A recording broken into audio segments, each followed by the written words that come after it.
Hi, this is Dr. Fred DiDomenico of Elite Coaching, and we are on tip 4, 1, 2, 3, 4 of the 7 steps. 7 steps creating lasting change. Step 1, understand their world. We went through that on the first video. Step 2, create a base, meaning create leverage, take responsibility. Step 3, interrupt the pattern. Want to create a specific mind shift, a total mind shift, and interrupt that abnormal pattern you're thinking. Step 4 is, redefine the problem. So what we want to do is reframe. It's an NLP term, reframe. It's helping you see something from a different situation. Actually, we're going to help them look at a situation. They have a certain perspective, right? They're looking at it with blinders on. We're going to take the blinders off, shift their direction, and create new meaning. So really a lot of questions, change focus. Focus leads to meaning. Whatever they focus on has a meaning, which affects the physiology, which is how they feel, which is their state. That's right out of Robbins' training. So again, by asking a question, redirecting their focus, assigning a new meaning, redefining the problem, helps them feel differently.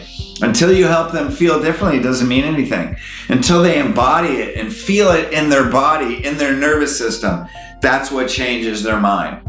So what would be examples of redefining the problem? Well, that starts right in the consultation.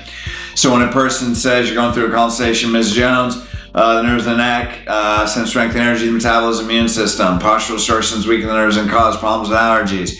Have you had allergies now or in the past? Well, I've had allergies as a kid, since I was a kid. Then you might, what would be a reframe? A reframe would be, so your immune system's never been strong. Now, what if they say, well, no, I don't agree with that? You always have to get agreement.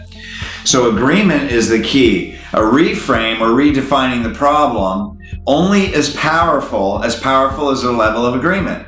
So if they don't agree, then they think you're trying to talk them into something. So questions redirect focus. So if they say, well, I don't agree, you go, okay. Well, do you think allergies are a sign of a strong immune system or a weak immune system? You always give them the answer that you want them to give second. So that's the last thing you say. So it's not about a strong immune system. I'm just curious, strong immune system or weak immune system? Well, it's weak. So if it's been weak, you've had allergies since you were a kid, right? Right. So has your immune system been strong all your life or has it been weak all your life? And you'll see that state of confusion or transition. Confusion is actually a good state because now that means they're transitioning, right? And you say, well, what do you think? Has it been weak? And they'll say, yes. So really, your immune system's never been strong, so it's been weak your whole life. And they'll say, yeah.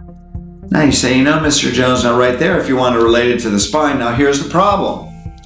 If immediately, spinal problems weaken the immune system, and you're given a bunch of facts, then they don't care about facts. Facts has 20% influence. You're talking to their frontal lobe. You got to talk to their emotion. Remember, 80% of influence is physiology. So right there I say, so you don't never have known what it's like to have a strong body and immune system. Now I'd go like this, I'd support it with my body language because you're pacing and leading. You've never known what it's been like to be at 100% health and full immune system strength. So your immune system has never protected you from other disease, right? Now then you move on with the weakened immune system. You may get colds or flus. You get colds or flus. Well, how many do you get? Well, yeah, they do. Well, you get 6. So really, every other month, your body is weak. So your body doesn't protect you from sickness. See, that's a reframe, right? Now, immediately, what do you want to do? Well, I'm a chiropractor, and I have my white coat on, and I keep my little pocket protector on here, and I keep my pen in my pocket. Well, maybe literally you don't, but when you give them facts, that's what you're doing. They don't care about facts. See, you can give them a fact, but you're not controlling the meaning. See what I mean? See, then they have to interpret the meaning, and that's a variable. If you allow them to interpret a meaning, they can interpret it like it doesn't mean anything, or it's insignificant, or they don't agree. But when you hit them with that heartfelt, emotional statement, now it has meaning, and you watch. What does that mean to them? So your immune system doesn't protect you from sickness or disease. And they'll go, wow, no, I guess it doesn't. See this? Look, this is what you see all the time when you reframe. Now you're doing this as you're focusing on organ problems, you're controlling the meaning with reframes. Right? Now, by the end, they have an overall health impression. Now, when else do you do that? Well, you can do that in an exam. So if you're postural based, which if you're watching this, you probably are. Let's say someone's got back pain, they got a left thoracic translation. Doc just cracked my back. Well, what I'd say is you got a whole left thoracic translation. Right? That means you have 2/3 of your body weight, and I'd push on the shoulders, coming down on your back like that, smashing your spine. See, we don't use technical words, right? Creating facet encroachment. Who knows? Smashing. And you push down on them, and they go, like that. I go, where's your back hurt? Right there. Is that where your back normally hurts? Yeah. Well, so if your thoracic cage is shifted, where's your problem really coming from? These are people that won't get off their back pain, and I will pat their mid-back. So if you want to strengthen your back, what are you going to have to correct? And they'd say, well, I have to shift my whole body or my thoracic spine. So can you see why you've been 8 different chiropractors and your problem keeps getting worse? Here's another reframe. Did you know that your spine, would you agree your low back is the foundation of strength? Hey, if your low back is weak, how's your body work? Their whole body is weak, right? So you'd say, your back is like a joint. It's like an ankle joint. So how many times have you hurt your back in your life? 50, 80, 100, at least 80. So if you sprained your ankle 80 times, what would happen to it? And you continued to sprain it. They said, well, it wouldn't work. Do you know every time your back hurts, it's like a sprain, it's an injury to your spine? And then one day you're going to bend over and pick up a pencil, and that's the last one you'll ever take. Do you know that's the most common sign why people get surgery? They bend over, spontaneously, boom. Right now I'm poking on uncertainty, the second human need. So you really don't know when that's coming. Do you know the history of those people? Man, they're great. Yeah, my back hurt. Then one day they go to pick that child's seat up out of their car. See, there's another one. And I said, Doc, I just reached over to pick up the car seat for my kid. Oh, so you did something you do every day and then your back blew out. Did you know it was weak? Right? Did you know that was coming? No, I didn't. So you've been to 6 other chiropractors for back pain. Yeah. Do you know every time you injure it gets weaker and weaker? Then all of a sudden, one common move and boom, people become disabled. Just like picking up a car seat. That's a reframe. See, that's redefining the problem. You're poking on uncertainty. Now, those are for people that just go for back pain, right? Doc just cracked my back. What about a guy has massive screwed up posture? Just got off a coaching call with this. Massive screwed up posture. And you're like, oh my God, man, you're a wreck, la la. And they're like, Doc just cracked my neck. You're like, okay. So you don't give that any significance. You don't mind walking around with that. Well, let me explain to you that normally people with this posture have a lot of disease. So this would be like, now you give an analogy or a metaphor, right? So you'd say, this posture is like if I did a blood test and I tested your cholesterol and it's at 425. So if you saw your cholesterol was at 425, but you had no symptoms, would you agree that cholesterol level is setting you up for a massive blowout heart attack? Then forget about your back.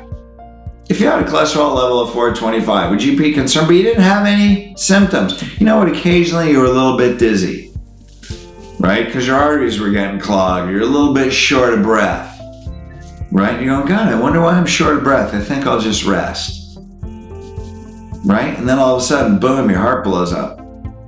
Well, that's like your posture. See, most people with these postures, they're on their way to disability and they already have disease. So your body's not telling you you're headed for a crisis. That's like a 425. What we have is neck pain, right? That's like a 425 cholesterol level and all you have is shortness of breath. Right? See, there's a reframe. So you're taking a problem and you're redefining this. See, now this is in every situation. This is at a financial. Well, what does my insurance cover? Okay, so you're asking that to determine if you're going to do the program or how. Well, I don't know if I can afford it. Okay, so what we're really talking about, I understand you're concerned about your investment. What we're really talking about is your wife's health. Would you agree that your wife has a condition that's breaking her body down? Let's get a common reality. It is making her worse every day, right? So it's like, Mr. Jones, here's the deal. Here's a reframe. Hey, you know what? Your insurance covers chemotherapy when you have stage 4 cancer. It doesn't cover you to get healthy, right? So do you believe you have conditions getting your wife's body worse? Okay, so you can certainly wait you have a disease, and when you have a full-blown disease, your insurance will cover. I'm just curious, did you want to wait that long? Right? There's a very confrontive thing. Well, I can't say that to a patient. Okay, how would you put that? And say, I know your primary concern is your wife's health.